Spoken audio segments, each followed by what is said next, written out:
friends, welcome back to our channel. Today in this learning video we would see what scalping is and how to take scalping trades. Scalping is taking a quick small trade with expectation of small profits. Scalping trades have very high success rate and scalping trades are generated all day, so you get many opportunities for entries, but it also comes with disadvantages too. So the disadvantages are you cannot expect a good risk reward ratio. You need to have strict stop losses as most of the scalping trades are against the trend.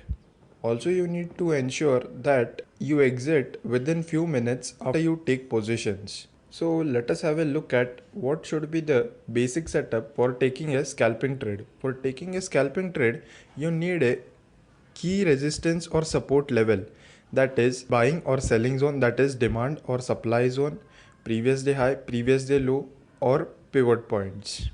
Whenever price reaches at this level and if there is a reversal candlestick pattern formation, then there exists a high probability of a successful scalping trade.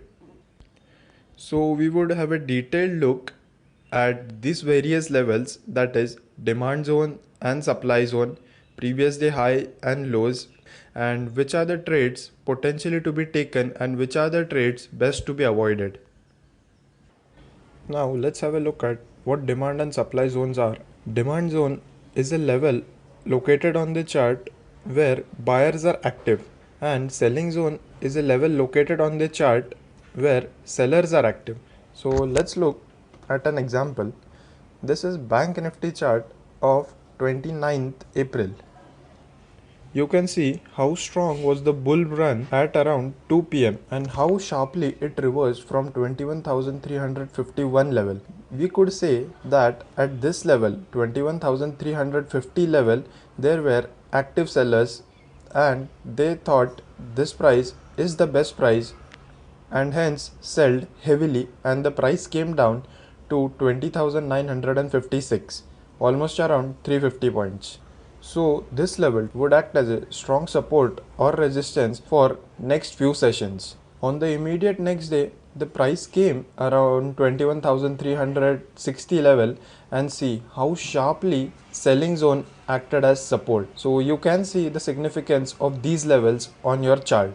So now let's look how to trade these levels. So this is Bank Nifty chart of 8th April. You can see how strong was the bull run and how sharply it reversed from 20,177. So as the name itself suggests, it's selling zone, so it's not a single level. So this zone might range from 20,177 to 20,250. This complete zone would act as a support or resistance. It would keep on acting as a strong support or resistance until it has been tested quite a few times. As you can see, for next couple of sessions, the price did not test this level, but on 15th April, the price came at this level and there was a strong rejection and a bearish engulfing pattern was formed. So this was a trade worth taking, which yielded good profits. As you can see, Bank Nifty closed around 19,447. So summarizing the setup, First of all, you need to identify demand and supply zones on your charts. Second, you need to wait for price to test that level and form a reversal candlestick pattern. As soon as the reversal candlestick pattern has been formed, you could take corresponding position and enter upon it, and remember, be quick to exit. You are just trading a scalping trade for small profits.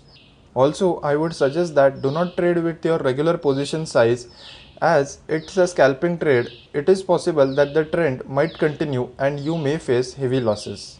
So hence, having small size for scalping trades is preferred. So now let's look at previous day highs and lows and what is their significance and how to scalp these levels. Previous day highs and lows are the levels present on all of the market participants and hence become primary importance, and they act as a strong support and resistance. Again, this is a Nifty Bank chart on 5-minute time frame. You can see on 25th of March, you can see how strongly the previous day high was broken and you can see there was no strong participation by the sellers, and hence I am suggesting that wait for a strong reversal candlestick pattern to form at previous day highs and lows for taking a scalping trade. Do not just trade these levels when price reaches them. Let the candlestick pattern of reversal form. You can see similar situation on 26th March. There was no reversal candlestick pattern formation and the price pierced the previous day high, and it was not a trade worth taking. Similar situation on 27th of March when the candlesticks around 11 pm broke the previous day high. There was no strong rejection of these levels by the buyers, and hence lack of participation of active buyers, the price fell below. But one thing you can notice that whenever these levels retested the previous day high, there was a strong participation by the sellers and there was a reversal candlestick pattern formation followed by this green big candle, and hence it was a profitable scalping trade generated with a good profit. But again, I would stress on the importance of exiting the scalping trade as early as possible. You can see on the same day another failed example of scalping trade. But you can see although at the end the trade did succeed, but it was not worth taking because of high uncertainty of price between buyers and sellers. Considering one more example, you can see on 22nd of March at around 2 pm how strongly buyers participated when the price reached at previous day low levels, and there was a straight up move of around 300 to 400 points. Similarly, on 23rd March, how strong was the participation by the buyers when the first candle of the day fell below previous day high. You can take trade based on such setup with a stop loss of few points below the previous day high and a target above it. You can see on 24th of April how a perfect scalping setup was generated. You can see the price fell up till previous day low and there was a strong reversal pattern formed and the price rose up to a considerable level, generating a good scalping trade. Most of the scalping trades have very high success rate, but you need to book profits quick or you could consider trailing your position. Now let's have a look at what pivot levels are and how to scalp these pivot levels and what is the significance of these pivot levels. Pivot levels become very significant as they are used by many professional traders and big institutional players on their chart as a line of reference. Pivot levels is a technical analysis indicator having 7 levels: a central pivot level, 3 support levels and 3 resistance level, and these levels are being calculated using the previous day high, low, open and close data. So whenever price is trading below the central pivot level, the day is considered to be a bearish day, and whenever the price is trading above the central pivot level, the day is considered as a bullish day. So these are the fundamental key takeaways from pivot levels. Now consider Nifty Bank chart on a 5-minute time frame of 22nd April. The pink line is the central pivot line and the 3 golden lines above it are resistance 1, resistance 2, resistance 3 respectively, and the 3 lines below the central pink line are support 1, support 2 and support 3 respectively. One more reason why these levels become of utmost importance is these levels are independent of time frame. Whatever the time frame you might select, let it be of 3 minute, 15 minute, 30 minute, these levels won't change on your chart, as they give you insight of the complete day ahead at the starting of the day itself and hence are considered to be as leading indicators. You can see on 22nd of April itself how the pivot line acted as a strong resistance, and after many attempts price failed to trade above this level. Then finally after 2 pm the price crossed this level. One important thing I would like to share with you from my personal experience is that never take scalping trades after 2 pm. Avoid most of the scalping trades generated after 2 pm or late afternoon. You can see the significance of this central pivot line. you can also check the significance of these resistance lines, this R1 and R2, how strongly it supported the price from R1 resistance as it became support when price approached to it from top, and how strong the R2 resistance was as it did not let the price fly above it. The black lines on this chart are previous day highs and low levels. So now let's look how to trade these pivot levels.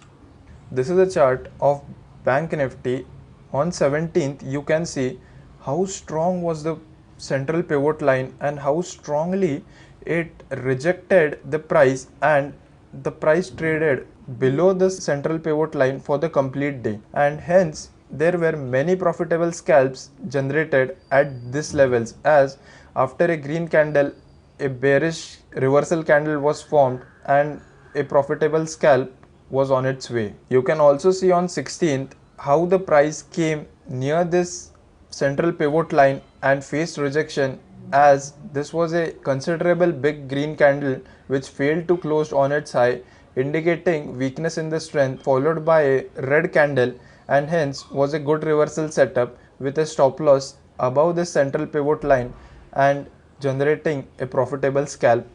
So you could backtest these levels on your chart and look how significant are they and how they act as support and resistance. Not only the central pivot line but also R1, R2, R3 and S1, S2, S3 act as strong support and resistance. They also help you in booking your profits and help you in visualizing that. So thank you friends for your patience watching the complete video. You could successfully trade with these levels on your chart. I personally do take scalping trades based on these levels. You could check out my daily analysis of Nifty and Bank Nifty on my Twitter handle. The link is given in the description below. So thank you friends. Happy trading, happy learning.